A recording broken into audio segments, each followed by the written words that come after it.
Welcome back.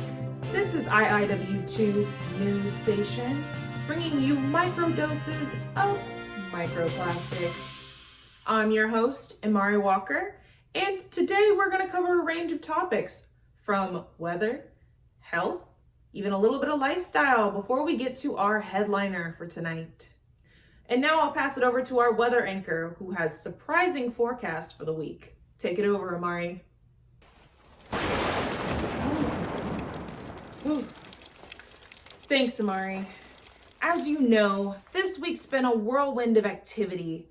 And speaking of whirlwinds, our forecast this week is rain and wind carrying microplastics. The latest article published in Science predicts that over 1,000 tons of microplastics are dumped every year on the Western United States protected land areas like our national parks.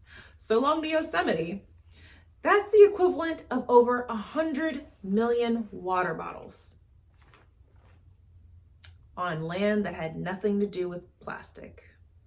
It predicts that wet deposition in the form of rain is actually releasing more of those microplastics than dry deposition through our wind and dust. The majority of the microplastics found in these protected land areas were in the form of microfibers.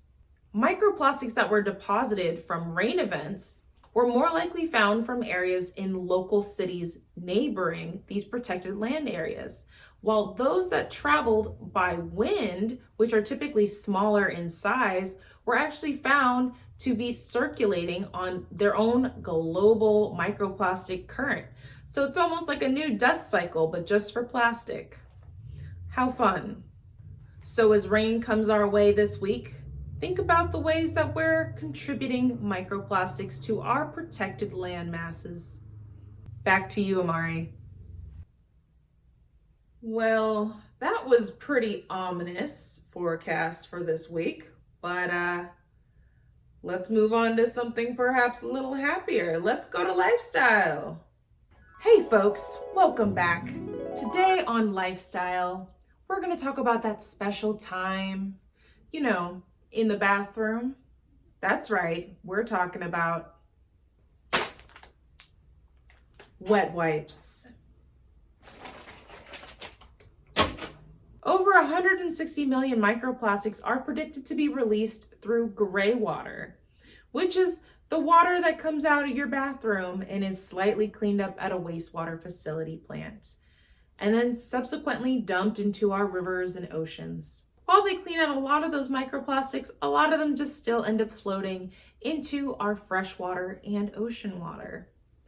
The majority of those microplastics are assumed to be coming from our clothes, but a new study recently released looked at sanitary towels and flushable wipes. Did you know that the majority of flushable and non-flushable wipes are made of polyethylene terephthalate, also called PET? And that is, yes, a plastic that can later form microplastics in our water. This study found that those sanitary towels and wet wipes actually contribute a significant portion to those white microfibers found in that water. So our microplastic lifesaver tip of the day is think before you wipe. Perhaps it's time to get a bidet. Well, that was slightly uncomfortable, but very informative. Thank you for those handy tips, Lifestyle. Now let's turn it over to our health and wellness anchor. Take it away. Thanks, Mari. We're covering today the potential health effects of microplastics. Exposure to microplastics is as easy as picking up your table salt, grabbing a beer, drinking out of some bottled water, or even having a plate full of seafood. Ingestion is one of the main routes that humans are exposed to microplastics. You could currently be consuming as much as 50,000 microplastic particles every year. A recent study in rats found that consumption of microplastics leads to accumulation of that in the stomach and then the movement of microplastics into their blood vessels and later accumulating in their liver. Talk about scary.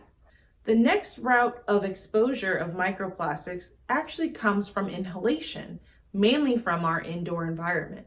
Those sources include things like our carpets, clothing, and even the furniture that we're sitting on. Models have predicted that we could be inhaling between 20 and 130 microfibers per day. And depending on the size, those microplastics can accumulate in our lungs and cause lesions in our respiratory system. Overall, this review shows that microplastic exposure can cause things like neurotoxicity, a loss in energy and metabolism, a decrease in our immune function, and the possibility for microplastics to act as a vector to transport toxic chemicals that are absorbed onto the surface of that plastic and contained within that plastic. But these models have shown that you'd have to consume around 350 grams of microplastics to see some of these significant effects.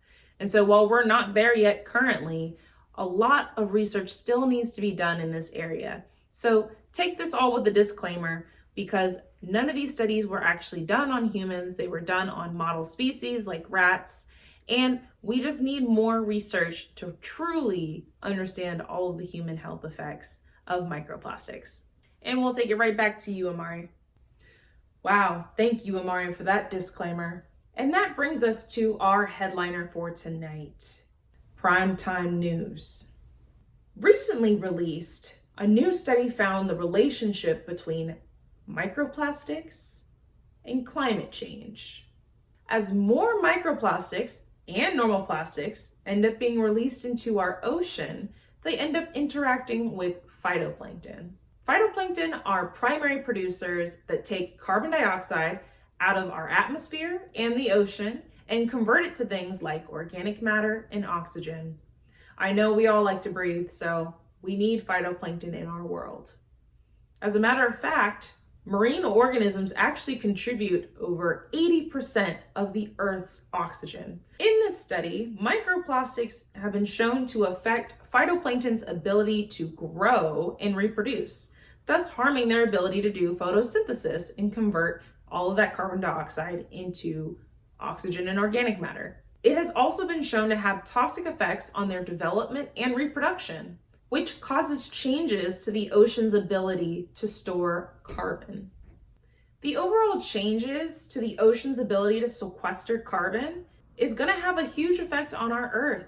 It's going to change the amount of carbon being stored in our atmosphere and is going to lead to a warming of Earth, probably faster than models are predicting because of this effect of microplastics. As you drink out of that bottled water, wash those stretchy pants, or even drive your car with those synthetic tires, think about the ways that you're contributing microplastics to our oceans and our ever-warming climate.